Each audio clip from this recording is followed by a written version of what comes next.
परम पूज्य प्रातः स्मरणीय श्री सद्गुरुदेव भगवान के श्री चरणारविंदों में साष्टांग प्रणाम।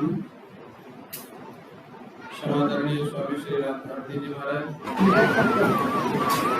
इस कथा के समायोजक हमारे प्रिय श्रीमती पूनम अशोक बेकरीवाल एवं समस्त बेकरीवाल परिवार, हमारे प्रिय दीवान जी, नेवर जी, संगीता, विनोद, महेश्वरी, तेजरत्न जी बियानी, आनंद वैद्य, सुरेश देवरिया, सतपाल जी वंशल, नेवल जी, समस्त श्री शरणम संस्था के हमारे ट्रस्टीगण,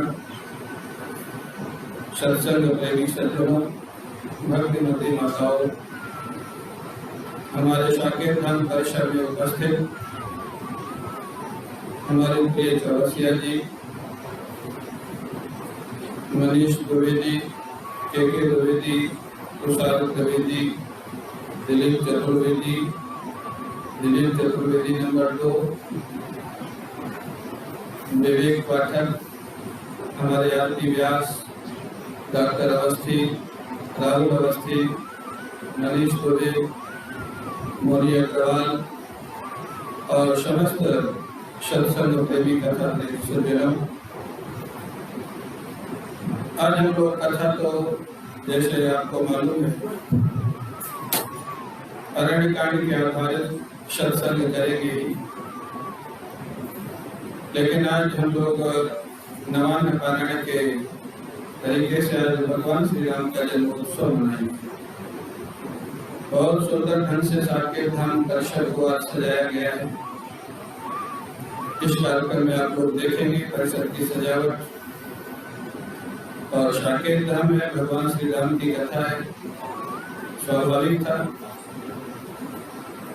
हमारे कृष्ण कथा वाले आज शिकायत कर रहे थे कि कृष्ण कथा में आपने इतना नहीं सजाया था। उन्होंने कहा भाई जो राजा धीराज है उनके लिए राजा धीराज जैसा सजाया जाएगा, और जो ग्वालियां उनके जैसे ग्वालिया जैसा सजाएगा, नेचुरल है। क्यों दूसरा अच्छी बात है। हाँ, हमारे ठाकुर जी का उत्सव है। आप लोग सब तैयारी से हमारे यहाँ बैठे हुए, सब पीले पीले कपड़े पहन के, साड़ी पहन के, कुर्ता पहन के, धोती पहन के, आप लोग भी कई लोग तैयार होकर बैठे होंगे। साकेत धाम में तो हमने कह दिया था पैंट शर्ट पहन के जो आएगा उसको आज प्रसाद नहीं मिलेगा। प्राय लोग नहीं आए, एक दो हैं जिनको नहीं मालूम था, देखा जाएगा बाद में उनको। तो कहते हैं कल हम लोग चर्चा कर रहे थे श्री सुदेक्षण जी के यहाँ भगवान श्री राम पहुँचते हैं, और सुदेक्षण जी उनका इतना प्रेम से, और वास्तव में एक स्वागत होता है क्रिया के द्वारा और एक स्वागत होता है भाव के द्वारा। एक किसी के विषय में वाणी से कुछ कहा जाए, क्रिया से कुछ किया जाए, वो भी सत्कार होता है। लेकिन सुदेक्षण जी की तो जीवन ने बता दिया कि उनके हृदय में भगवान राम के प्रति कितना प्रेम। सुदेक्षण जी तो भूल ही गए कि सामने भगवान खड़े। उनको हृदय में इतना आनंद आ रहा था ठाकुर के दर्शन में, श्री राम के दर्शन में। भगवान श्री राम लक्ष्मण जानकी जी बाहर खड़े हैं, उनको पता ही नहीं था। भगवान श्री राम ने उनको नाम लेकर के पुकारा, तब भी उनको पता नहीं लगा। भगवान श्री राम ने उनको हिलाया डुलाया जाके, आप कल्पना कर सकते, इसको बोलते हैं ध्यान। तभी उनका ध्यान नहीं छूटा। भगवान श्री राम ने तब वही उपाय किया, उनके हृदय में जो भगवान श्री राम प्रकट थे उस रूप को छिपा दिया, और जैसे ही छिपाया वो छटपटा करके आंखें खोल देते हैं, और आंखें खोले तो देखा जिनको हृदय में ध्यान में देख रहे थे वही मेरे ठाकुर सामने खड़े हुए हैं। सब लोग बड़े प्रेम से महाराज, देवता लोग बड़े प्रसन्न हैं। सुदेक्षण जी बड़े प्रसन्न है। भगवान ने उनको हृदय से लगाया, आशीर्वाद दिया, और उसके बाद महाराज सुदीक्षण जी उनको अपनी कुटिया में लाते, चरण प्रक्षालन किया, आसन पर बैठाला, तिलक इत्यादि किया। उनके महाराज पूजन के बाद सुदीक्षण जी उनकी स्तुति करते हैं। महिमा अमित मोरी मत थोरी सर्व सदवि सन्मुख करत्यो मंजूरी। सुदीक्षण जी की दैन्यता, इतना बड़ा प्रेम, और जीवन में अपने प्रेम का अपने को पता ही नहीं चल रहा।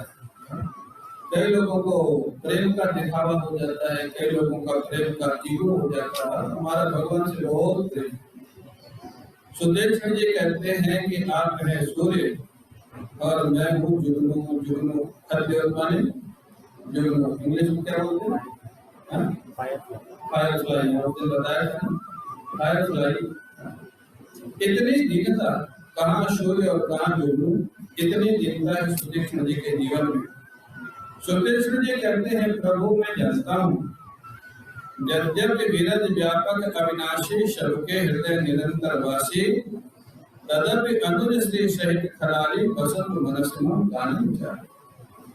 प्रभु मैं जानता हूँ कि आप निर्गुण हैं, निराकार हैं, निष्क्रिय हैं, निर्विकार हैं, सर्वत्र व्याप्त हैं।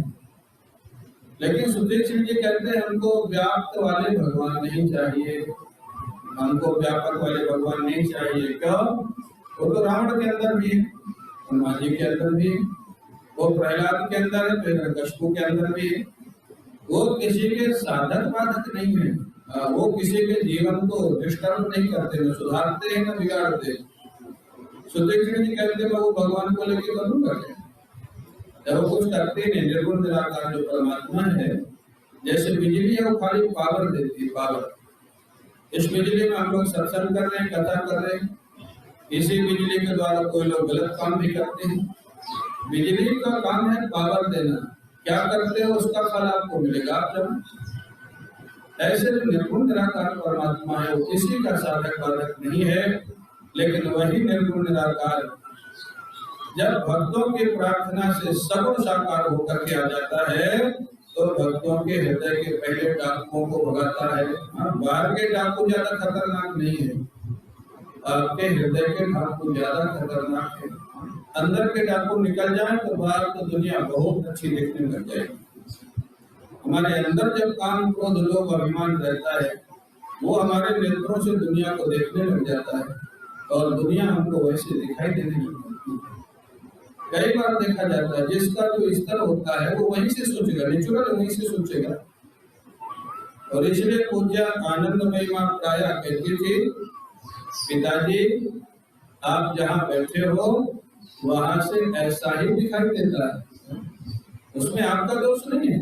कितना सुंदर सेंटेंस है, आप जहाँ बैठे हो वहां से ऐसा ही दिखाई देता है, क्योंकि आपका लेवल वही है, आपकी दृष्टि वही है। तो हृदय के दोषों को अगर दूर करना है, हृदय के डाकुओं को दूर करना है, तो निर्गुण निराकार नहीं करेगा, उसमें तो क्रिया ही नहीं है, निष्क्रिय है।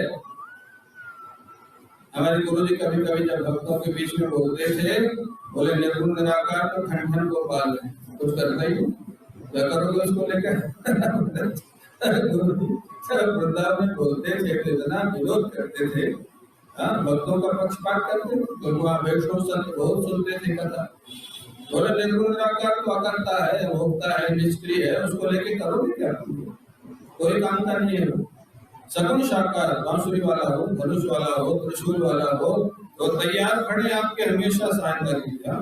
कोई धनुष बाण लेके खड़े, कोई त्रिशूल लेके खड़े, कोई बांसुरी लेके खड़े, तैयार खड़े। वही कहते सुदीक्षण जी महाराज, मैं जानता हूँ कि आप व्यापक हैं, सब जगह कर कर में व्यापक हैं, लेकिन हमको वो नहीं चाहिए। तो आपको कौन से चाहिए? बोले हमको यही चाहिए जो सामने है। तदपि अनुज श्री सहित खरारी, अपने छोटे भाई लक्ष्मण और भगवती जानकी जी के साथ हमारे हृदय में प्रकट रूप से हमेशा निवास करे। महाराज ये सुदीक्षण जी महाराज हमेशा निवास करे। ताली बजाओ तो फिर से तो कहते हैं भगवान बड़े प्रसन्न हुए जब सुदीक्षण जी ने वरदान मांगा। तो भगवान ने ये नहीं कहा कि कहाँ तुम ज्ञान की बात छोड़ करके भक्ति मांगने लगे, भगवान बड़े प्रसन्न हुए, एक बार और सुतीक्षण जी को हृदय से लगाया, उनके प्रेम को देख करके हम चाहते हैं कि हमको ठाकुर जी का दर्शन हो जाए, चरणों का दर्शन हो जाए, फूल का दर्शन हो जाए, लेकिन सुतीक्षण जी को भगवान अपने से दूसरी बार हृदय से लगाया उनके स्वभाव को देख करके।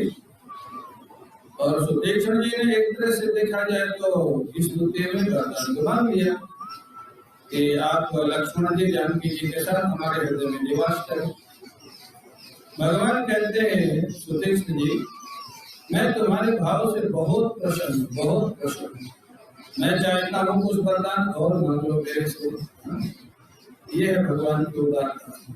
कोई भगवान से प्रेम करे तो भगवान देते देते संतुष्ट नहीं होते। भगवान कहते हैं और कुछ मांग लो, लेकिन सुतीक्षण जी कितने भोले, कितने भोले भाले हैं।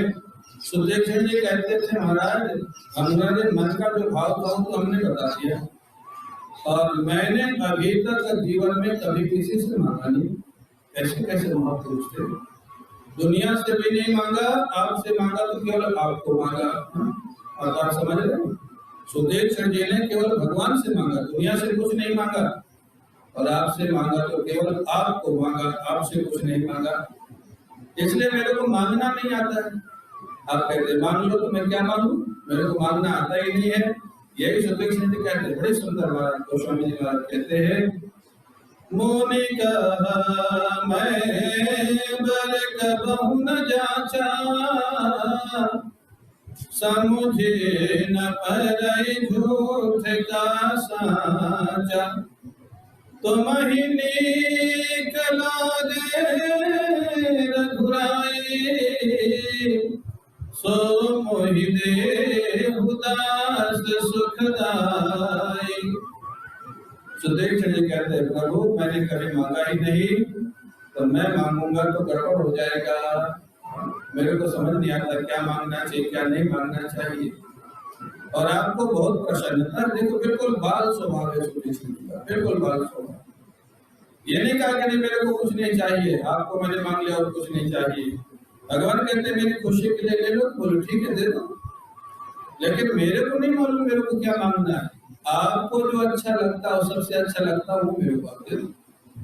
कितना सरल स्वभाव, कितना सीधा सज्जन स्वभाव। तभी तो 12 साल रुके हुए थे भगवान की प्रतीक्षा में कि राम जी को लेके चलेंगे गुरु जी के पास। ऐसे सरल सरल महात्मा होते थे महाराज। मेरे को पता ही नहीं लगता है क्या अच्छा है क्या बुरा है।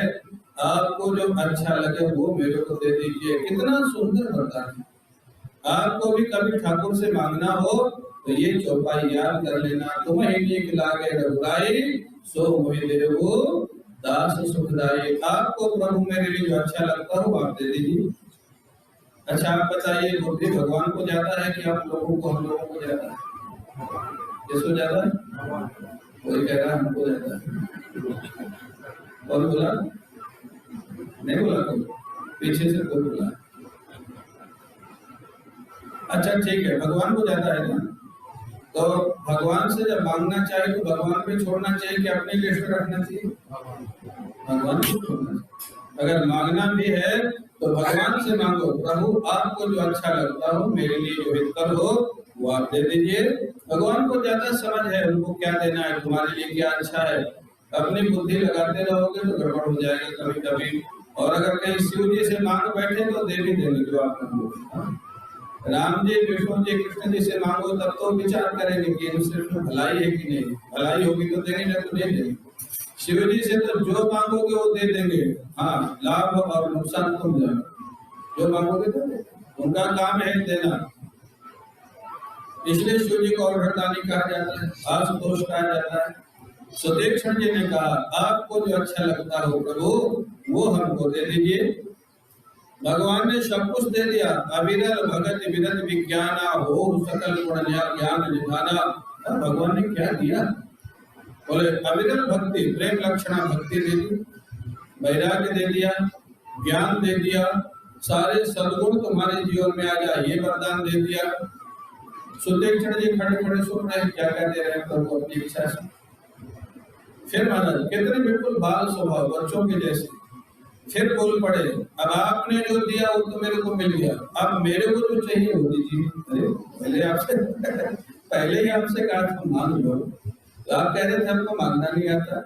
अब भगवान ने दे दिया, भक्ति दे दी, ज्ञान दे दिया, वैराग्य दे दिया, सारे सद्गुण दे दिए, तो अब कहते हैं कि आपने जो दे दिया वो सब ठीक है, लेकिन अब मैं मेरे को जो चाहिए, मैं जो मांगता हूँ वो दे दीजिए। भगवान हंसने लगे, बोले ठीक है, मैं तो पहले कहा था कि जो चाहिए मांग लो। फिर वही वरदान मांगा। अब देखो, एक बाल स्वभाव जो होता है, स्तुति में जो पहले मांगा था फिर वही मांगा। अनुज जानकी सहित प्रभु चाप बाण धर राम, मम हिय गगन इंदु यो बसव सदा।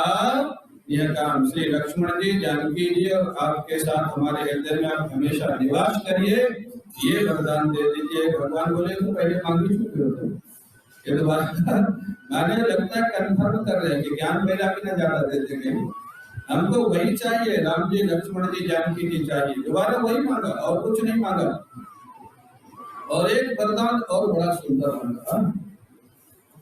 जो महाराज स्वाभिमानी लोग होते हैं उनको इस पर ध्यान देना चाहिए।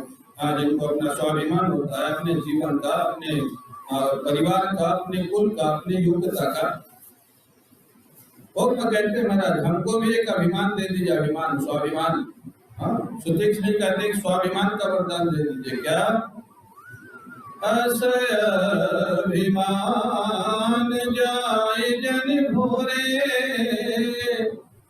मैं सेवक रघुपति पति मोरे। और सारे अभिमान समाप्त कर दीजिए प्रभु, एक ही स्वाभिमान दे दीजिए कि मेरे आराध्य, मेरे स्वामी है भगवान श्री राम, और मैं श्री राम का सेवक हूँ। ये जीवन में हमेशा मेरे को स्वाभिमान बना रहे और किसी का अभिमान की जरूरत नहीं। कितना सुंदर, यह अभिमान का सदुपयोग, ये स्वाभिमान का सदुपयोग है। अगर आपको स्वाभिमानी रहने का स्वभाव है, जैसे हमारे जबलपुर के लोग बहुत स्वाभिमानी हैं, मैंने देखा, खुशी होती है देख करके। यहाँ के लोगों को पैसा ज्यादा नहीं चाहिए, यहाँ के लोगों को प्रतिष्ठा, इज्जत प्यारी है, प्रतिष्ठा प्यारी है, खुशी की बात है। और बहुत ज्यादा काम करने की भी ज्यादा रुचि नहीं होती यहाँ के लोगों को, मैंने देखा है। जितना चाहिए उतना मिल गया, उसके बाद मस्ती से अपना, कोई ज्यादा काम नहीं करना। सत्संग में खूब आते, जितनी कथाएं होंगी, जितने सत्संग होंगे, सब जगह जबलपुर के लोग, और अच्छे श्रोता है जबलपुर के। एक बार मुझे रामकिंकर जी महाराज ने मेरे से पूछा, तुमको कथा करने में सबसे ज्यादा आनंद कहाँ आता है? मैंने कहा श्री धाम वृंदावन में। बोले क्यों? मैंने कहा अच्छे अच्छे महात्मा बैठते हैं, साधक बैठते हैं, उनके बीच में बोलने में रस आता है, क्योंकि उनको रस आता है, उनको देख के और रस आता है। बोले अच्छा, अगर कोई शहर की बात करें तो किस शहर में ज्यादा आनंद आता है? मैंने कहा जबलपुर में सबसे ज्यादा आनंद आता है। क्योंकि जबलपुर के लोग सत्संगी। 2 साल पहले गोपाल सदन में भागवत हुई थी, आप लोगों ने देखा, तो 5000, 6000, 7000 रोज पंडाल बढ़ाना पड़ता, रोज व्यवस्था बढ़ानी पड़ती थी। और यहाँ भी कोरोना के कारण हम लोग रिस्ट्रिक्शन लगाए हुए, नो एंट्री है आश्रम में, जिसको अलाउ करते हैं वही आता है, नहीं तो यहाँ तो आश्रम में जगह नहीं है। इतना लोगों का भाव है, कई लोग तो गेट पे आके झगड़ जाते हैं, आपका कथा पेपर में आ रही है और आप हमको आश्रम में घुसने क्यों नहीं दे रहे? हम तो आएंगे, आपने पेपर में क्यों दिया? पेपर में कथा का समाचार आया, आमंत्रण नहीं आया है। जबकि पेपर में ये भी दे दिया गया है कि आप घरों में बैठ करके जूम से सुने, जूम का लिंक भी पेपर में दिया गया है। तो अभिप्राय यहाँ के श्रोता अच्छे, तो जहाँ श्रोता अच्छे हो महाराज, भक्त, तो कौन सा अभिमान? अश अभिमान, ये स्वाभिमान रहेगा। राम जी हमारे स्वामी है और राम जी के सेवक है, तो बाकी लोगों से आप बच जाओ, दर दर से झुकाने से बच जाओ, दर दर हाथ फैलाने से बच जाओगे। ये स्वाभिमान जीवन में हमेशा रहना चाहिए। और यहाँ के लोग मस्त बहुत रहते हैं, मैंने देखा है, किसी काम के लिए कभी मना नहीं करते, और समय पे आ जाए तो नर्मदा जी की बड़ी कृपा। अगर समय पर पहुंच जाए, जो समय दे उस पर पहुंच जाए, तो बड़ी कृपा नर्मदा जी की। मना करेंगे नहीं, टाइम पे काम करेंगे नहीं। कभी कभी मेरे को लगता है कि जड़ भरत लगता नर्मदा किनारे जबलपुर में बहुत रहे, क्योंकि जड़ भरत का सूत्र यही था, किसी काम के लिए मना करना नहीं, कोई काम ठीक से करना नहीं, लोग अपने आप पीछा छोड़ते, आनंद से घूम। तो प्राय, हाँ मैंने देखा प्राय यहाँ के लोग, हाँ ये अच्छी बात है, मत सोचना कि हमारी निंदा कर रहे हैं, ये अच्छी बात, मस्त रहते मन। अच्छा कल की कह के आएंगे 5 दिन बाद, उसके बाद पूछेंगे भाई कल, उनको कोई गिल्टी फील नहीं, और हमारा जैसे हो गया था ऐसे हो गया, मैंने सोचना भी नहीं देंगे कि हम क्यों नहीं आए, क्यों मनीष, मनीष तो करने लग गया था, ये भी यही करता था, कोई काम बोलो गायब, बताया भी नहीं क्यों नहीं आए, अब तो फोन कर देता भी साकेत धर्म कर लिया जाए। तो एक खुशी की बात है, यहाँ के लोग मस्त रहते, खुश रहते। तो कहते हैं महाराज अश अभिमान, नर्मदा जी का स्वाभिमान रहे, नर्मदा जी हमारी माँ है, हम उनके पुत्र हैं। देखो नर्मदा जी आप प्रत्यक्ष साक्षात हैं, जिसको जो चाहिए आज भी नर्मदा जी दे रही है, जो नर्मदा जी की सेवा करता है, और जो नहीं करता है, गड़बड़ करता है नर्मदा जी के नाम पर, तो उसको दंड भी दे रही है। हाँ ये सब आप लोगों ने देख लिया, चर्चा करने की जरूरत नहीं। तो इसलिए एक स्वाभिमान रखो भाई, उन्होंने तो वरदान मांग लिया। सुतीक्षण जी ने क्या, अश अभिमान जाए जन भोरे, मैं सेवक रघुपति पति मोरे। भगवान ने महाराज उनको वरदान दे दिया, ठीक है तो रहेगा, तुम्हारे जीवन में है ही। फिर भगवान ने कहा कि सुतीक्षण जी अब चलें। बोले कहाँ जाएंगे महाराज? बोले अब आगे आपके गुरु जी हैं अगस्त जी, उनसे मिलना है। बोले मेरे को भी बहुत दिन हो गया महाराज उनसे मिले हुए, दर्शन किए हुए गुरु जी के, मैं भी आपके साथ चलता हूँ, और मैं इसके लिए आपकी अनुमति नहीं चाहता हूँ, आप ये बीच में मत कह दीजिएगा कि नहीं चलना। कैसे प्रेमी भक्त थे। बोले मेरे को अनुमति नहीं चाहिए, मैं खाली आपको सूचना दे रहा हूँ कि मैं भी साथ में चल रहा हूँ, क्योंकि गुरु जी के यहाँ गए हुए कई वर्ष बीत गए। भगवान ने मन ही मन सोचा, तो पास में तो गुरु जी कई वर्ष क्यों बीत गए, कुछ बोले नहीं। बोले अब प्रभु संग जाऊं गुरु पाही, तुम कहा नाथ निरोरा नहीं। आपको मेरे को अनुमति की जरूरत नहीं, मैं तो आपके साथ चलूंगा, गुरु जी के दर्शन करूंगा। रास्ते में महाराज कुछ चर्चा करते हुए पहुंच गए अगस्त जी के यहाँ। भगवान को सुतीक्षण जी ने कहा प्रभु आप ठहरिए, मैं गुरु जी को अभी सूचना दे देता हूँ आपके आगमन की। गुरु जी अंदर ध्यान में होंगे। सुतीक्षण जी दौड़ के अंदर गए, गुरुदेव ठाकुर जी आ गए मेरे साथ, आप देखिए आपके कुटिया के बाहर ठाकुर जी खड़े हुए हैं। अब उन्होंने तो वचन दिया था गुरु जी को गुरुदक्षिणा के रूप में, गुरु जी से जब बहुत कहा था आप गुरुदक्षिणा बताइए, तो बोले भगवान को ले। आज वो कह दिए ठाकुर जी आ गए प्रभु, आपने आदेश दिया था। भगवान को अब समझ में आया कि क्यों जबरदस्ती कर रहे थे आने के लिए। भगवान हंसने लग गए, लक्ष्मण जी हंसने लग गए। अब महाराज जैसे अगस्त जी बाहर आते हैं, अगस्त जी को देख करके भगवान श्री राम और लक्ष्मण दोनों उनके चरणों में प्रणाम करते।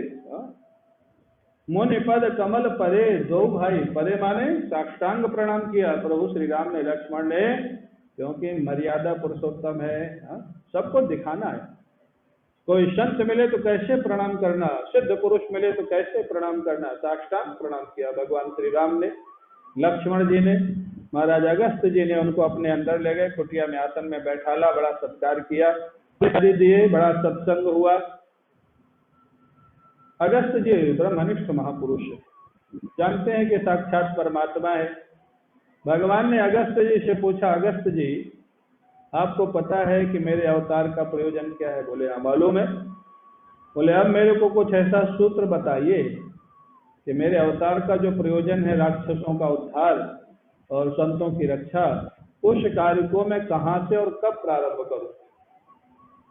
अगस्त जी मुस्कुराने लग गए, प्रभु आप नरलीला क्यों कर रहे हैं? और ठीक है मनुष्य रूप में आए तो नरलीला तो करेंगे ही, आप मेरे से पूछ रहे हैं कब प्रारंभ करूं और कहां से प्रारंभ करूं? आप सबको महाराज आपकी माया, क्या उन्होंने दृष्टांत दिया है। बोले उमर, गूलर का फल जानते हो आप लोग, गूलर का पेड़, बोले जो गूलर का पेड़ है उसमें जो फल होते हैं, उस फल के अंदर कीड़े बहुत होते, बहुत कीड़े होते हैं। बोले एक ब्रह्मांड माने गूलर का एक फल, और आपकी माया माने गूलर का वृक्ष। आपकी माया में अनेक ब्रह्मांड आपके विशाल विराट रूप में लगे हुए, एक एक रोम में एक एक ब्रह्मांड है, और उस ब्रह्मांड के अंदर ये गूलर का फल मानो ब्रह्मांड है, उसके अंदर जो कीड़े हैं वो सब हम जीव जंतु हैं। बोले वो गूलर के फल के अंदर जो जीव जंतु हैं उनको इतना ही पता है कि ब्रह्मांड इतना ही है, तो गूलर के फल के बाद कुछ जानते नहीं। ऐसे अनेक ब्रह्मांडों के आप स्वामी हैं। आपकी कृपा से ही थोड़ा कुछ हम लोग जानते हैं, और आप हमसे पूछ रहे हैं कि मैं क्या करूं और कैसे करूं। आप ऐसे नवलीला क्यों करते हैं प्रभु? प्रभु मुस्कुराने लग गए। हाँ? आप तो सब जानते ही हैं। उसके बाद उन्होंने कहा, आपने पूछा ही है तो मैं बता देता हूं। यहाँ से थोड़े कुछ दूर आगे ही पंचवटी नाम का बड़ा सुंदर स्थान है, जिसको हम लोग आज के भाषा में नासिक मानते हैं। नासिक, पंचवटी माने पीपल, बट, अशोक, बिल्व और आंवला। ये 5 पेड़ जहाँ लगे होते हैं उसको बोलते हैं पंचवटी। कोई कोई मानते 5 बट के वृक्ष लगे हों, लेकिन ये 5 वृक्ष, पीपल, बट माने बरगद, अशोक, बिल्व माने बेल और आंवला, ये पंचवटी में 5 फल माने जाते हैं। ऐसा संतों का मत है, 5 वृक्ष माने जाते हैं। भगवान उनसे विदा लेकर के चलते हैं प्रणाम करके, और महाराज पहुंच जाते हैं पंचवटी। पंचवटी में महाराज बड़े सुंदर ढंग से भगवान रहने लग जाते हैं, आनंद के साथ, भगवती जानकी जी के साथ और लक्ष्मण जी के साथ। बोलिए सियावर रामचंद्र भगवान की, सियावर रामचंद्र भगवान की। अब पंचवटी में भगवान पहुंच गए, आराम से रह रहे हैं। तो सत्संग के प्रसंग को आज यहीं पूरा किया जाएगा। अब भगवान के प्राकट्य का जो प्रसंग है उस पे हम लोग थोड़ा चर्चा करेंगे, और उसके बाद भगवान के प्राकट्य का उत्सव मनाएंगे। भगवान का अवतार, अवतार का उद्देश्य क्या है? अवतार होता क्यों है और अवतार होता कहाँ है? अवतार का अर्थ होता है अवतरणम अवतारः। संस्कृत में जो व्याख्या है अवतरण, अवतरण माने होता है उतरना। हाँ? जैसे आप नर्मदा जी स्नान करने जाए तो ये अपना दरोगा घाट में अगर जाना हो तो अग्रवाल धर्मशाला के नीचे से सीढ़ियों उतर करके नीचे जाना पड़ेगा। उमा घाट में नहाना हो तो वहां सीढ़ी उतर के नीचे जाना पड़ेगा। उतरने को बोलते हैं अवतरण। भगवान अपने भक्तों को रक्षा के लिए, भक्तों का उद्धार करने के लिए जब अपने लोक से पृथ्वी लोक में उतर करके आ जाते हैं, उसका नाम होता है अवतार। भक्तों पर कृपा करने के लिए जो अवतरण होता है, एक अर्थ। और दूसरा अर्थ होता है अवतीति अवह, तारयति तारः, अवश्चासौ तारश्च अवतारः। अवति रक्षति भक्तान, तारयति दुष्टान। जो भक्तों की रक्षा करते हैं और दुष्टों का संहार करके उनको भी उद्धार करते हैं। किसी दुष्ट को भगवान ने नरक भेजा, ऐसा सुना आपने? किसी राक्षस को, किसी दुष्ट को भगवान ने नरक की यातना दिया हो, नरक भेजा, ऐसा सुना आप लोगों ने? हाँ ना, तो बोलो नहीं ना। तो यही भगवान के अवतार का प्रयोजन है। संतों के साथ लीला करते हैं, आनंद करते हैं, और संतों को जो दुखी करते हैं, धर्म की मर्यादा का उल्लंघन करते हैं, उनको पहले समझाते हैं। हाँ? ये हमारी संस्कृति है, ये भारतीय संस्कृति है, ठाकुर की संस्कृति है। क्या? पहले प्रयास करो सुधार का। सुधार, सुधर जाए तो बहुत अच्छा है, मान जाए तो बहुत अच्छा है। अगर सुधरता नहीं है, सुधार नहीं होता है, तो उसके बाद संघार, जिसको धर्म युद्ध कहा जाता है। आज के लोग इस बात को जल्दी नहीं समझ पाते हैं। अहिंसा अहिंसा अहिंसा करके कायरता के रूप में चले जाते हैं। अहिंसा धर्म है, हिंसा अधर्म है, ठीक है, लेकिन सब जगह अहिंसा धर्म नहीं है और सब जगह हिंसा अधर्म नहीं है। ये बात हमको समझना चाहिए। आप ऐसे समझें, आपके घर में कोई लूटपाट करने आ जाए, आपकी बहू बेटी को कोई बेइज्जत करने आ जाए, उस समय आपका धर्म क्या है? अहिंसा या हिंसा? उस समय क्या करोगे? अपनी रक्षा के लिए जो करना पड़ेगा सब करना पड़ेगा। मारपीट करनी पड़ेगी, पुलिस को बुलाना पड़ेगा, झगड़ा करना पड़ेगा। उस समय क्या अहिंसा मान करके घर में बैठे रहोगे? नहीं। हमारे देश पर कोई अटैक करने लग जाए, देश की सीमा से अंदर बढ़ने लग जाए, देश को कब्जा करने लग जाए, उस समय क्या अहिंसावादी बन के बैठना चाहिए कि दुश्मन को जवाब देना चाहिए? जवाब देना चाहिए। तो ये हमेशा ध्यान रखना चाहिए, जो मैं हमेशा बोलता हूं, जो भगवत गीता, भागवत सब ग्रंथों में कहा जाता है अहिंसा और कायरता में फर्क करना सीखो। अहिंसा अहिंसा करते करते कायर मत बन जाना, और हिंसा और धर्म युद्ध में फर्क करना सीखो। हिंसा उसको बोलते हैं जो अपने व्यक्तिगत स्वार्थ के लिए किसी की हिंसा की जाती है, मन से, वाणी से, कर्म से। अपने व्यक्तिगत अभिमान के लिए, व्यक्तिगत स्वार्थ के लिए जो किसी को सताया जाता है, परेशान किया जाता है, उसको बोलते हैं हिंसा। लेकिन अपने देश की रक्षा के लिए, अपने संस्कृति की रक्षा के लिए, अपने धर्म की रक्षा के लिए अगर किसी को कुछ करना पड़े, उसको हिंसा नहीं बोलते, उसको धर्म युद्ध कहा जाता है। इसलिए धर्म और हिंसा में अंतर करना सीखो। भगवान जब अवतार लेते, राम जी ने अवतार लिया तो राम रावण युद्ध हुआ, कितनी बड़ी हिंसा हुई। क्या किसी बंदर को नरक जाना पड़ा क्या भाई? इतने राक्षसों को मारा, क्या आपने कहीं पढ़ा कि कोई बंदर को नरक की यातना भोगनी पड़ी? जाना पड़ा किसी को? नहीं जाना पड़ा। महाभारत युद्ध में अर्जुन के द्वारा इतने लोगों का वध हुआ, क्या अर्जुन को नरक जाना पड़ा? नहीं जाना पड़ा। तो इसलिए ये हमेशा अवतार माने जो भक्तों की रक्षा करे और दुष्टों का भी उद्धार करके अपने धाम को पहुंचा दे, उसका नाम होता है अवतार। ये करुणा भगवान की है। अच्छा, विभीषण को लंका का राज्य दिया भगवान ने, तो रावण को क्या दिया मारने के बाद? क्या दिया? क्या दिया? वैकुंठ दिया। हाँ, तभी तो पूज्य रोटीराम बाबा कहते थे, बाबा कहते थे कि जब रावण वध हो गया, और ये तो जय विजय था, जब वो शरीर छूट गया तो आसुरी वृत्ति समाप्त हो गई। जय विजय के रूप में जब प्रकट हो गया तो रावण भगवान को प्रणाम करता है, पूछता है, प्रभु इसमें विजय किसकी हुई इस युद्ध में? भगवान श्री राम ने कहा, विजय मेरी हुई, सारे लोग देख रहे हैं, तू वंश के साथ सारा विनाश हो गया और तेरी मौत हो गई, विजय मेरी हुई, इसमें क्या डाउट है? रावण ने कहा, नहीं प्रभु, विजय मेरी हुई है। बोले वो कैसे?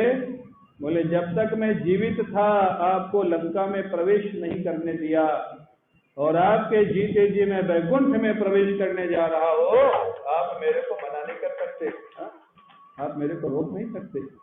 विजय किसकी हुई? आपके जीते जी मैं वैकुंठ जा रहा हूँ, आपके धाम में जा रहा हूँ, आपके नगर में जा रहा हो, आपके लोक में जा रहा हो, आप मना नहीं कर सकते। तो ये भगवान का स्वभाव, अवतार का प्रयोजन। अवतार में सबका कल्याण होता है। हाँ, उसका नाम है अवतार। भक्तों के साथ आनंद होता है, दुष्टों का उद्धार होता है, दुष्टों को भी भगवान का धाम मिलता है। तो अवतार भगवान क्यों लेते हैं? अपने भक्तों के लिए। अवतार के प्रयोजन 3 बताए गए, धर्म की स्थापना, दुष्टों का उद्धार और संतों की रक्षा। हमारे गुरु जी कहते हैं कि देखो, संतों की रक्षा तो भगवान वैकुंठ में बैठे बैठे भी कर सकते हैं, दुष्टों का उद्धार भी बैठे बैठे वहीं कर सकते हैं। संकल्प कर दे तो दुष्ट का हार्ट फेल हो जाएगा, कौन, कोई डॉक्टर नहीं बचा सकता। अरे संकल्प कर दे तो कोरोना ही हो जाएगा, ठीक ही नहीं होगा, गोविंदाय नमो नमः हो जाएगा। तो भगवान दुष्टों का संहार तो वहीं से कर सकते बैठे बैठे। फिर बोले फिर आने की क्या जरूरत है? बोले उनके जो प्रेमी भक्त है ना, उनका भजन करते, उनके अलावा कुछ नहीं चाहते हैं। ऐसे भक्तों के साथ लीला करने के लिए भगवान को अवतार लेना पड़ता है, अन्य कोई दूसरा प्रयोजन नहीं है। प्रेमियों के साथ लीला करने के लिए भगवान आते हैं। और वही हुआ, यहाँ पर भगवान किसके यहाँ आते हैं? बोले दशरथ कौशल्या जी के यहाँ। कौन थे ये? पिछले जन्म के स्वयंभू मनु और शत्रुपा से। स्वयंभू मनु और शत्रुपा से दशरथ कौशल्या, पिछले जन्म में इन्होंने साधना कर लिया था। भगवान ने इनको वरदान दिया था कि मैं तुम्हारा पुत्र बन करके आऊंगा, और मेरी जो ये शक्ति है, आदि शक्ति भगवती, ये भी वहां पर आएंगी, दोनों मिलकर के आएंगे, लीला करेंगे।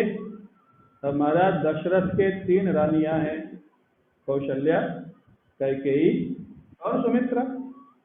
दशरथ जी के जीवन में लगभग चौथापन आ रहा है। चौथापन जानते हैं? 75 के बाद की जो आयु होती है वो आ रहा है, क्योंकि विश्वामित्र जी से उन्होंने कहा है, चौथे पन पायो सुतचारी। रामायण में लिखा तुलसीदास जी ने, चौथे पन में 4 बेटे मिले महाराज। चौथापन आ गया, कोई संतान नहीं हुई, 3 रानियां हैं और भगवान बड़े विलक्षण हैं। पिछले जन्म में ही वरदान दे दिया है कि मैं तुम्हारा पुत्र बन के आऊंगा, तब इतना विलंब क्यों कर रहे? आना था तो समय पे आ जाते। लेकिन भगवान दिखाते हैं जब व्याकुलता होती है तब आने का आनंद आता है। हाँ? जैसे आपको भूख लगी हो तो भोजन का आनंद आएगा, प्यास लगी हो तो पानी का आनंद आएगा, भूख न लगी हो जबरदस्ती कोई खिलावे। हाँ? और जैसे बड़े बड़े लोगों को हमने देखा है ना, बड़े बड़े ऑफिसर, बड़े बड़े उद्योगपति, और उनको कोई कुछ देता है, हाँ एक मिठाई का एक पीस देंगे, थोड़ा सा उसमें से ले लेंगे। क्यों? भूख ही नहीं है, दिन भर कहाँ तक खाएं, खा भी जाएंगे तो पचेगा नहीं, डॉक्टर मना कर देता है। यही तो आनंद है, कमाता है कोई और खाता है। हाँ? महाराज जितने बड़े बड़े लोगों को मैंने देखा है, चीनी मना, नमक मना, घी मना, ड्राई फ्रूट मना, और कमाते तो बहुत है, बहुत पैसा है।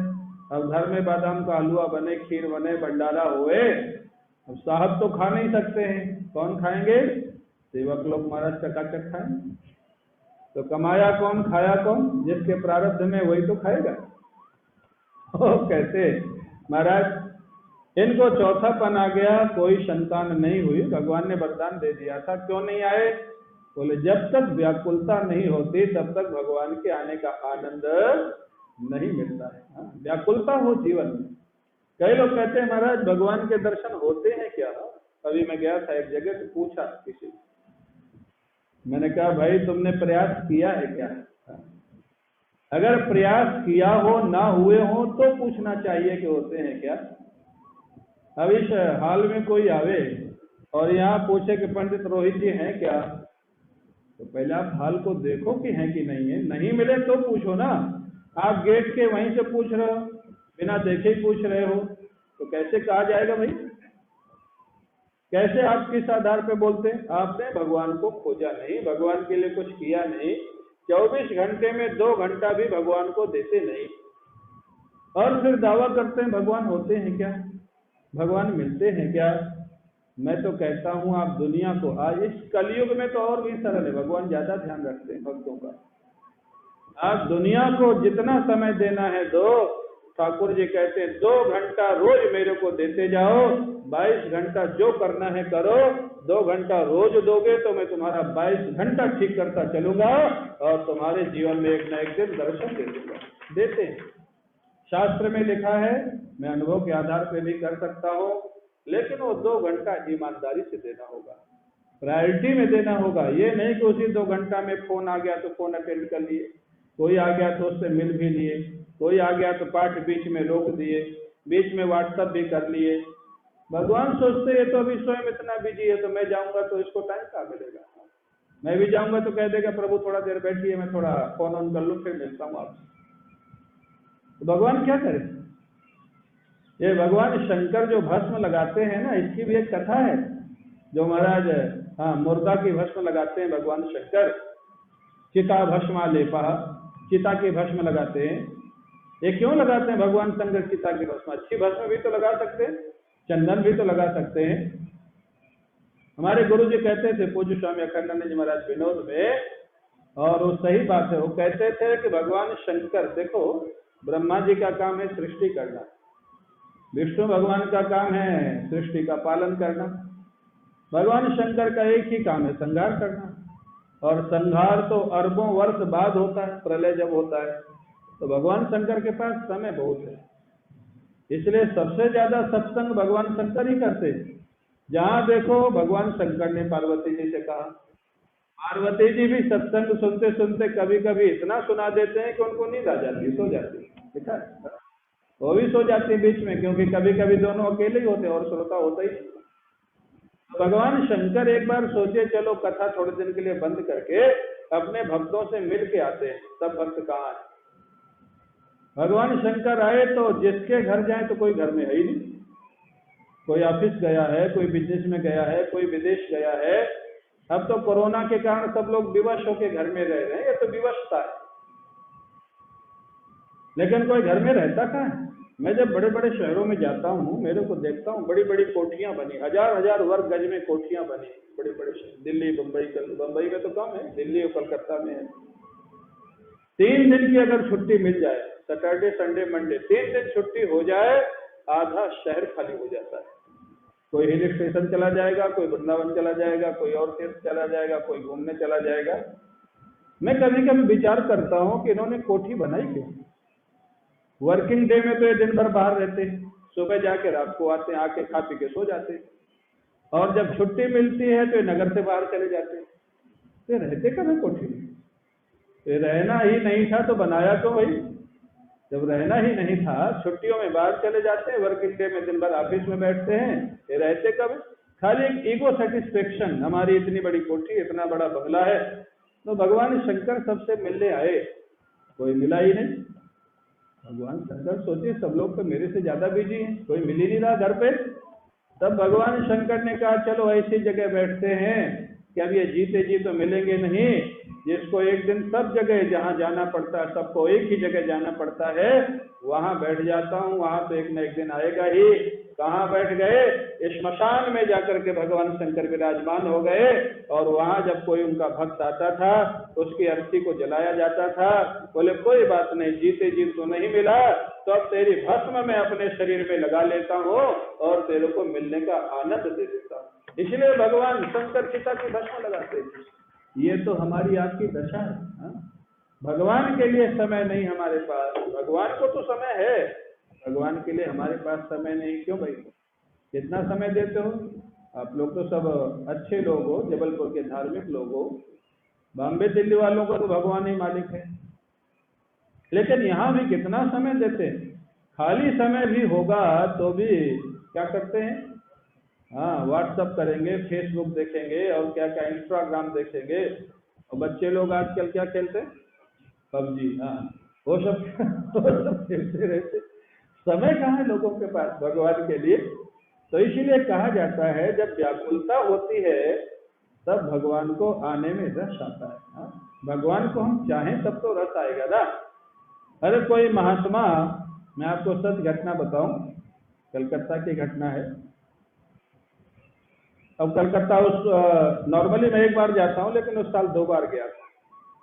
तो 2 बार गया था तो वहाँ के एक भक्त बोले कि महाराज हमारे घर में भी भोजन प्रसाद के लिए आना है। तो मैंने कहा आपके घर में पिछली बार आया था तब तो आया था।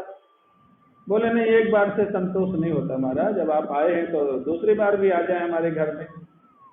तो मैंने विनोद में उनसे कहा, मैंने कहा अच्छा तुम बता दो कि कितने बार में संतोष होगा तुमको। मैं 10 दिन हूँ कलकत्ता, तुम बोलो तो 10 दिन रोज आऊंगा मैं तुम्हारे घर। वो चौंक गया, थोड़ी देर चुप रहा कि सही में ना महाराज आ जाए 10 दिन रोज। मेरे को तो कई मीटिंग है, कई कार्यक्रम है। मैंने कहा तो घबरा नहीं, मैंने विनोद किया है। अभिप्राय क्या है? समय आपके पास कितना है भगवान के लिए, सत्संग के लिए, संत के लिए? अगर आप समय नहीं दे रहे हैं तो दावा करने का आपको अधिकार नहीं है कि भगवान होते हैं क्या और भगवान आते हैं क्या। दशरथ जी के यहाँ भी भगवान तब तक नहीं आए जब तक व्याकुलता नहीं बढ़ी। क्या व्याकुलता हुई? जब बहुत व्याकुलता हुई, अभी तक कोई पुत्र नहीं हुआ। गोस्वामी जी महाराज लिखते हैं क्या, एक बार भूपति मन माही भई गलानि मोरे सुत नाही, गुरु गृह गयो तुरत महिपाला, चरण लाग कर विनय विशाला, निज दुख सुख सब गुरु ही सुनायो, कही वशिष्ठ बहुविधि समुझायो, धरहु धीर होई सुतचारी, त्रिभुवन विदित भगत भयहारी। वशिष्ठ जी कहते हैं महाराज धैर्य धारण करो, एक नहीं 4 पुत्र होने वाले हैं। वशिष्ठ जी तो ब्रह्मनिष्ठ महापुरुष हैं, भविष्य दृष्टा है, और ऐसे पुत्र होंगे जो आपका यश त्रिलोकी में विस्तारित कर देंगे, ऐसे पुत्र होंगे। दशरथ जी ने कहा धैर्य का समय समाप्त हो गया है, अब धैर्य धारण कब तक करें, चौथापन आ गया महाराज, कब होंगे पुत्र, अब जल्दी करिए अगर आप कुछ कर सकते हैं। वशिष्ठ जी ने श्रृंगी ऋषि को बुलाया, श्रृंगी ऋषि को बुला करके पुत्र काम यज्ञ कराए, पुत्रेष्ट याग जिसको बोलते हैं। इतना सुंदर यज्ञ हुआ, त्रेता युग का यज्ञ है, इतना व्यवस्थित, इतना विधि विधान से यज्ञ हुआ कि महाराज अग्निदेव स्वयं प्रकट हो गए यज्ञ के समापन में। बोलिए भक्तवत्सल भगवान की जय। चरु का प्रसाद लेकर के अग्निदेव प्रकट हो गए। क्यों? यज्ञ बड़ा सफल था। और यज्ञ सफल कब होता है? जब सामग्री शुद्ध हो, यजमान शुद्ध हो और वैदिक लोगों के मंत्र शुद्ध हो, तीनों की शुद्धि चाहिए। आजकल तीनों के ऊपर क्वेश्चन मार्क है, अपवाद हमेशा होता है। आज सामग्री शुद्ध कहाँ से लाओगे? बिना केमिकल की सामग्री होनी चाहिए। गेहूं है, जौ है, घी है, जितना भी हवन सामग्री, पूजन सामग्री है, जिसमें कोई केमिकल पड़ जाएगा वो पूजा के लायक नहीं मानी जाती है विधि के अनुसार। कहाँ से विधि पूरी करोगे? यजमान का अगर यज्ञोपवीत नहीं है और यज्ञोपवीत है भी और वो 3 दिन गायत्री मंत्र नहीं जपता है तो उसको दोबारा यज्ञोपवीत करने की आवश्यकता होती है, अन्यथा वो अनुष्ठान में बैठने का अधिकारी नहीं। कहाँ से ऐसे यजमान लाओगे?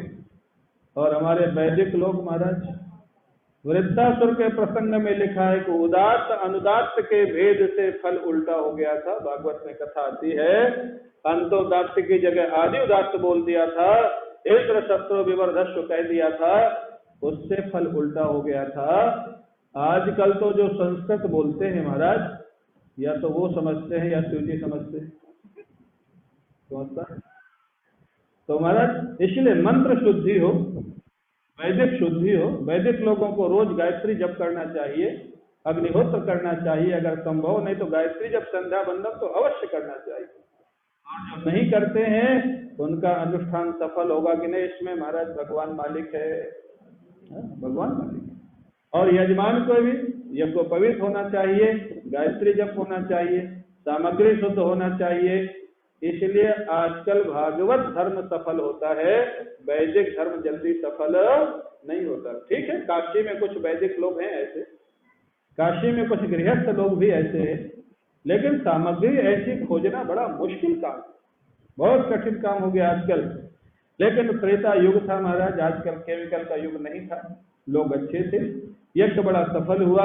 यज्ञ की सफलता में अग्निदेव स्वयं प्रकट हुए, प्रकट होकर के प्रसाद दिया चरु का महाराज दशरथ जी को, और दशरथ जी को कह दिया ये रानियों को दे दीजिएगा और आपको पुत्र प्राप्ति होगी। आधा भाग दशरथ जी ने कौशल्या जी को दे दिया, आधे से आधा किया वो कैकेयी जी को दे दिया, आधे के माने 1/4 के 2 भाग किए गए, वो कौशल्या और कैकेयी ने सुमित्रा जी को दे दिया। अंशों के सहित भगवान गर्भ में आते, साक्षात भगवान विष्णु भगवान राम के रूप में, शेष भगवान लक्ष्मण के रूप में, और जो महाराज भगवान का जो शंख है वो भरत जी के रूप में, भगवान का जो सुदर्शन चक्र है शत्रुघ्न लाल के रूप में।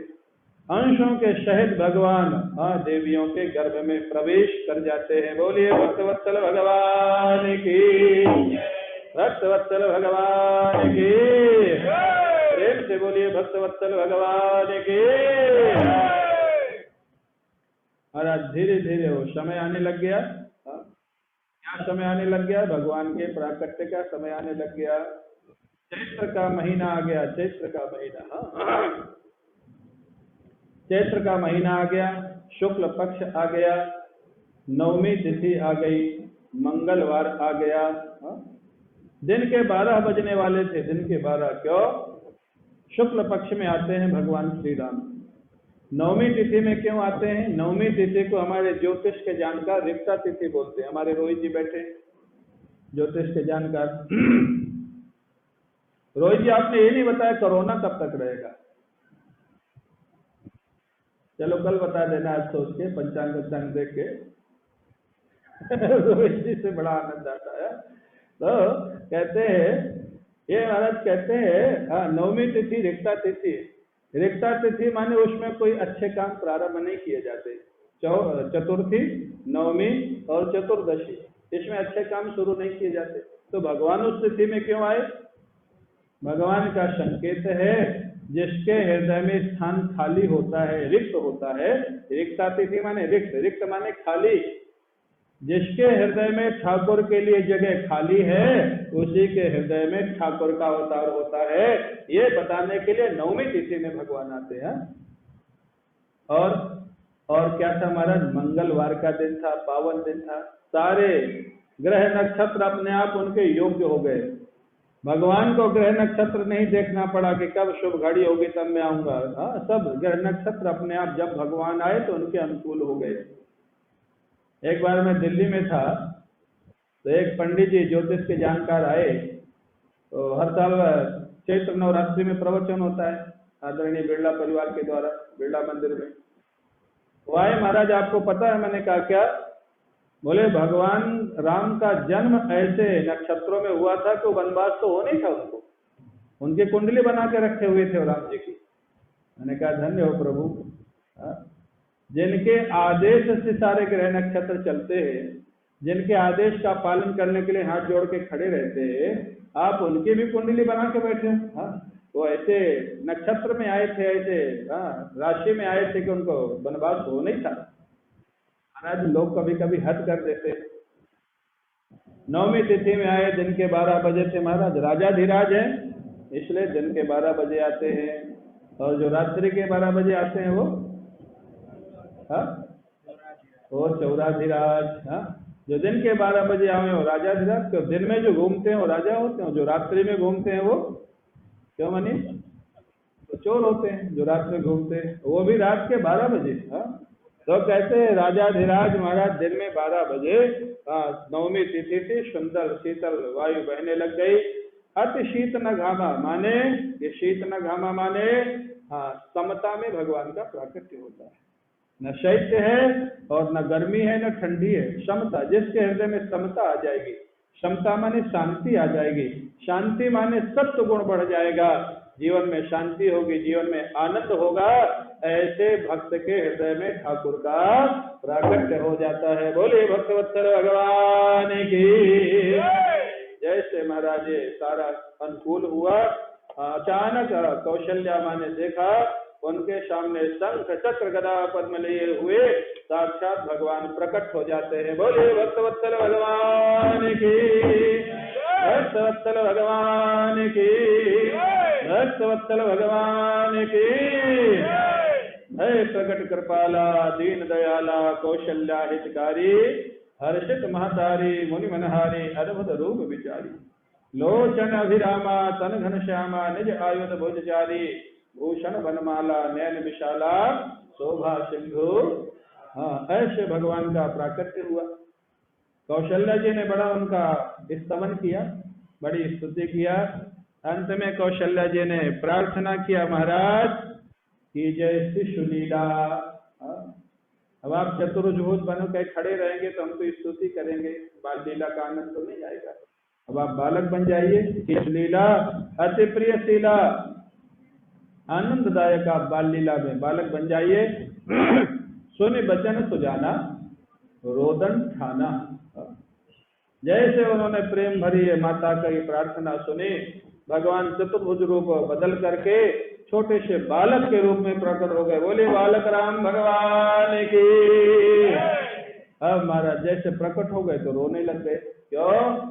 बालक जन्म लेते अगर रोए नहीं तो अच्छा नहीं मानते हैं, रुलाया जाता है। उसकी आवाज नहीं तो खुलती नहीं पाते। भगवान तो ऐसा रोए, रोदन ठाना, बंद ही नहीं कर रहे। बोले कितना जोर से रोए? बोले महल के बाहर दशरथ जी बैठे थे, वहां बच्चे का रोना सुनाई देने लग गया। दशरथ जी समझ गए बालक का जन्म हो गया। बोले भक्तवत्सल भगवान की, भक्तवत्सल भगवान की। जैसे दशरथ जी ने सुना, महाराज वैदिक ब्राह्मणों को बुलाया गया, शहनाई वालों को बुलाया गया। अब वैदिक ब्राह्मण है, शहनाई बजने लग गए। वैदिक लोग महाराज जाप कर्म संस्कार करने लग गए। वशिष्ठ जी पहुंच गए सब विप्रों के साथ, वहां पर जात कर्म संस्कार हुआ। उत्सव मनाया जाने लग गया। सारी अयोध्या को सजाया गया, जैसे आज साकेत धाम को सजाया गया है, सारी अयोध्या को सजाया गया। और बड़े बड़े महाराज सोने के कलश रखे गए, चांदी के दीपक रखे गए, बंधनवार लगाए गए। महाराज वहां तो लक्ष्मी की विशेष कृपा। अब जब उत्सव होने लग गया तो जानते हो दशरथ जी महाराज क्या क्या लुटा रहे हैं, सोना चांदी हीरा मोती और सब महाराज सब कुछ दे रहे हैं। महाराज जब कृष्ण भगवान का उत्सव मनाया गया था ना, तो नंद बाबा ने बहुत लुटाया था, लेकिन बाकी लोगों ने लूटा था, लूट के घर ले गए थे। यहाँ फर्क है। अयोध्या में दशरथ जी ने भी लुटाया, तो जो वहां की प्रजा थी उसने लूटा भी, और जो लूटा उसने भी लुटा दिया। वो भी लुटाया और अपने घर का भी साथ में सामान ला करके वो भी लुटाया। हाँ, यही फर्क है राम भक्त और कृष्ण भक्त। जो लूट के ले जाए वो कृष्ण भक्त, और जो लूटने के बाद लुटा के चला जाए वो राम भक्त। आज देखा जाएगा भाई, हाँ आज पता लग जाएगा। जिन पावा राखा नहीं ताहू, रामायण में लिखा है, जिन्होंने लूटा उन्होंने भी नहीं रखा, उन्होंने भी लुटा दिया, अपने पास से लुटाया। राम भक्त हमेशा उदार होते हैं, देने के लिए हमेशा तैयार रहते। कृष्ण भक्त लेने को तैयार रहते। क्या करे, एक अपनी अपनी लीला है महाराज। ऐसा महाराज आनंद हुआ, अवध में ऐसा आनंद हो रहा था, 1 महीने तक उत्साह चला। 1 महीने तक किसी को पता ही नहीं लगा समय का। हाँ, 1 महीने, हमारा भी 1 महीना होने जा रहा है 4-5 दिन में, और हमारे भक्तों को और हमको भी पता नहीं लगा है पुरुषोत्तम मास कैसे निकला। इतना आनंद में जा रहा है, इतना रस आ रहा है। कुछ भक्तों ने हमको फोन किया कि अब हमको थोड़ा डर लगने लग गया। क्या? बोले पुरुषोत्तम मास चला जाएगा तब क्या होगा। बोले अभी तो रोज हम लोग घर में आनंद लेते थे जूम के माध्यम से, यहाँ जो बैठे हो तो लेते ही हैं। भगवान श्री राम का उत्सव कितने दिन मनाया गया? 1 महीना उत्सव मनाया गया, क्योंकि सामान इतना था, सामग्री इतनी थी, लूटने वाले बहुत थे, लुटाने वाले बहुत थे। 1 महीने तक उत्सव चला। क्यों? सूर्य भगवान उत्सव देखने के लिए रुक गए, वो चले ही नहीं तो रात्रि होए कहां से। 1 महीने तक सूर्य भगवान रुके रहे और इतना बड़ा उत्सव होता रहा। कुछ रोटीराम बाबा सुनाते थे कि अयोध्या में एक संत रामनवमी का उत्सव मना रहे थे। लोगों ने पूछा, जब राम जी का प्राकट्य हुआ था तब तो बहुत बड़ा उत्सव मनाया गया था, आप ये छोटा सा उत्सव मना करके राम जी के सम्मान को बढ़ा रहे हैं या कम कर रहे हैं? वो महात्मा बड़े प्रेमी थे। महात्मा ने कहा, मैं उत्सव करके राम जी के सम्मान को बढ़ा रहा हूँ। बोले कैसे बढ़ा रहे हो? छोटे रूप में करके। बोले उस उत्सव में एक कमी रह गई थी जब दशरथ जी ने मनाया था। बोले क्या कमी रह गई थी? बोले मैं नहीं था वहां पे, तो एक आदमी कम था ना, आज मैं भी हूँ, सारे लोगों को मिलाकर उत्सव मना रहा हूँ। ऐसे महाराज उत्सव मनाया जा रहा था। भगवान शंकर भी वहां जाते थे उत्सव देखने के लिए, ज्योतिषी का वेश बना के जाते थे, जिससे हाथ की रेखाएं देखने को मिले, ठाकुर का दर्शन हो जाए। इस प्रकार से बड़े धूमधाम के साथ उत्सव मनाया जाने लग गया। अब ठाकुर जी पधारेंगे, उनका उत्सव मनाया जाएगा, बधाई होगी, संगीत होगा, प्रसाद बांटा जाएगा। यहाँ जितने लोग बैठे उनको तो मिलेगा ही, जूम वालों को दिखा दिया जाएगा यहाँ से। आप लोग अपने घरों में बांट के खा लेना। बोले श्याम रामचंद्र भगवान की, बोले दशरथ नंदन भगवान की, कौशल्यानंदन भगवान की। नमः पार्वती।